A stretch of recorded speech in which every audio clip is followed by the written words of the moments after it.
Welcome to this explainer. Today we're doing something a little different. We're going to treat the human face exactly like a building to uncover the deep science behind non-surgical rejuvenation. Seriously, we're moving way beyond that old idea of just chasing and filling individual wrinkles. Today we're looking at the face as a highly dynamic architectural structure. And like any structure, it requires a really precise, layered approach to effectively rebuild. So let's dive right into this with a pretty staggering number. 1,000 times.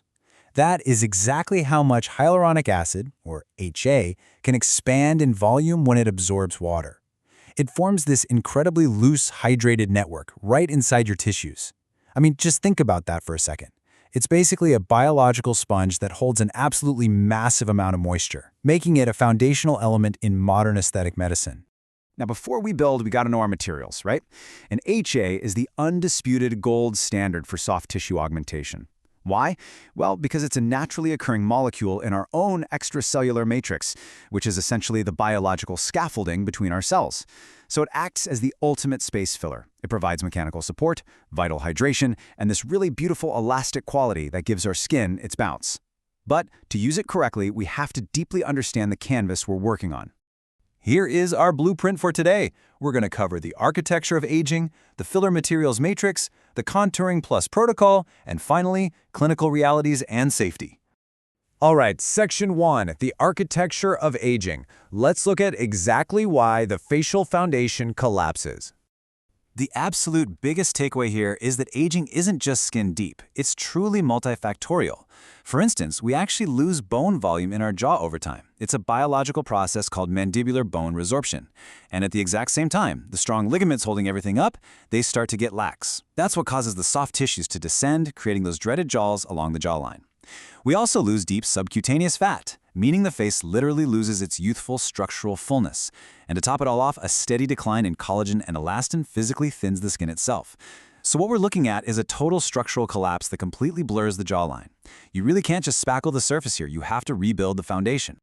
Now that we understand that failing foundation, let's jump to Section 2, the filler materials matrix, and figure out how to choose the right building blocks.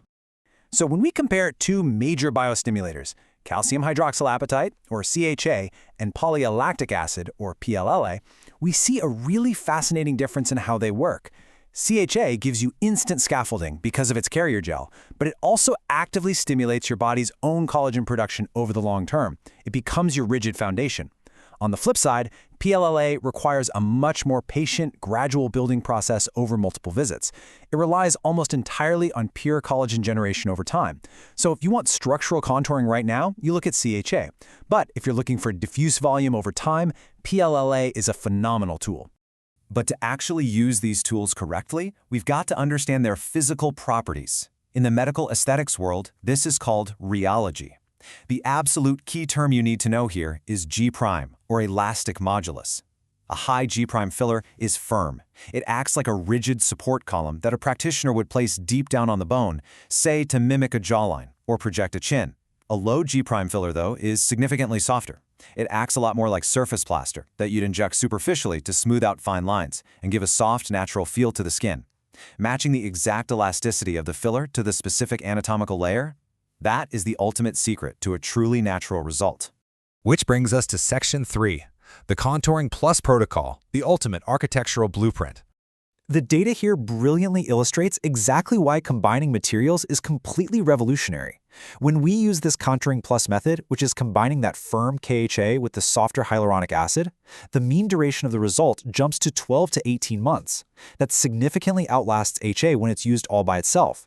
But even more importantly, it boasts an incredible 85 to 92% patient satisfaction rate. And sure, while autologous fat grafting, which is surgically moving your own fat, does last longer, it comes with a much higher 15 to 20% adverse event rate, including the risk of cysts. So Contouring Plus really gives us a highly effective non-surgical middle ground. Now, here's the physical application of that blueprint. Step 1. We lay down a rigid foundation. CHA is injected supraperiosteally, which really just means placing it deep, right along the bone of the jawline.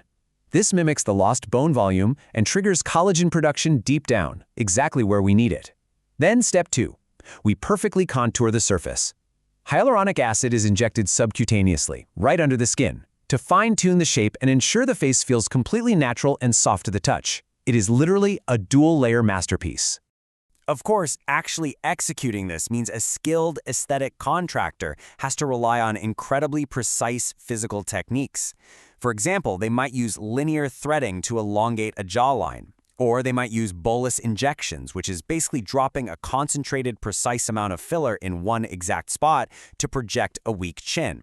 Fanning and cross-hatching, on the other hand, are used to create a uniform, smooth mesh of volume across broader areas. And importantly, modern protocols heavily rely on blunt cannulas instead of sharp needles to safely navigate the tissue and minimize any trauma to the face.